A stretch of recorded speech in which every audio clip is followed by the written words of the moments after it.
It is nice to inform you that the Campaign for Liberty has over 500,000 members, and it is growing strong. And yeah. What Ron Paul wants to do. Paul Wolfowitz is fucking wrong. What Ron Paul wants to do. No. One of the Chuck Norris. Do you ever heard of him? No.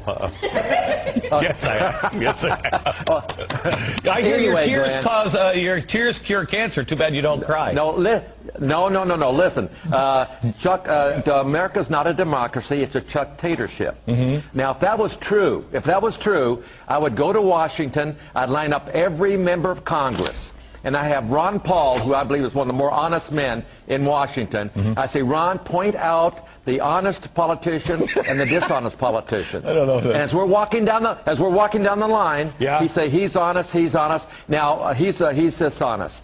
I'd walk up to him and I'd say, you're fired. And if he didn't move immediately, I'd choke him unconscious and drag him over to the pile. Okay, all right. Are you backing anyone in next year's U.S. presidential election? Well, yes, a pox on both of their houses, as far as I'm concerned, the Democrats and the Republicans. I always vote, but I don't pay too much attention to them because I know they're pretty hopeless. However, in this election, if Ron Paul gets anywhere near the nomination, I will certainly support him. I mean, he's the only one that I've seen in American politics that seems to have a clue about what's going on. I was thinking and knowing a little bit about your libertarian roots, Clint, where they're kind of like Ron Paul. Ron Paul he's talking about fiscal responsibility. That certainly is something I like. I've always advocated if everybody just leave everybody alone instead of trying to manipulate everyone else's life. I know that's easier said than done, and the temptation politically is to get in and involve yourself with every last minutia that people are involved with. You would think that there would be a groundswell of conservative people behind them, but nobody wants to change the system. Everybody's scared of change. Now, even though they know the system is fucked up, they'd rather just keep it going. Somebody has to fucking change it, and he's the only one that's advocating change. That's why I think that Ron Paul is a good choice to get behind, at least to gauge the, that people are aware that our government's fucking out of control, that we're governed too much, that they have too much power over you, that there's too much weird shit that goes on. My name is Roy Miller. I'm a retired Air Force officer, a businessman in Arizona, and co-founder of the Goldwater Institute. I support Ron Paul for president because I believe that government has only one legitimate purpose: to defend our liberty. My name is Barry Goldwater, and I support Ron Paul for President of the United States. I know Ron Paul. We served together in the House of Representatives. He's one of the most honest and genuine men I've ever met. Ron Paul believes in a strong national defense, but not being the policeman of the world. I began my career just like Ron, as a member of the United States Air Force. I share his love for our country and his fear of our government's recent actions. Ron Paul is clearly our best hope for America. Dr. Paul has been involved in politics because he has something very important and meaningful to say, and he has devoted himself to spreading that message, which is very rare. His philosophies are consistent.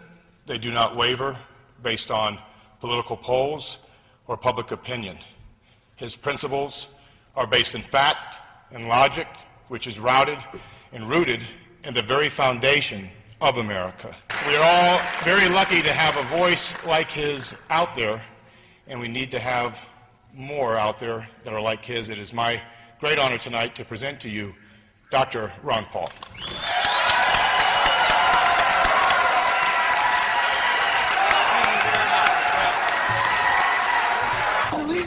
But I'm talking about Ron Paul. Condoleezza, man. Not RuPaul. Ron Paul. Well, Ron Paul, RuPaul. What a night. True or false?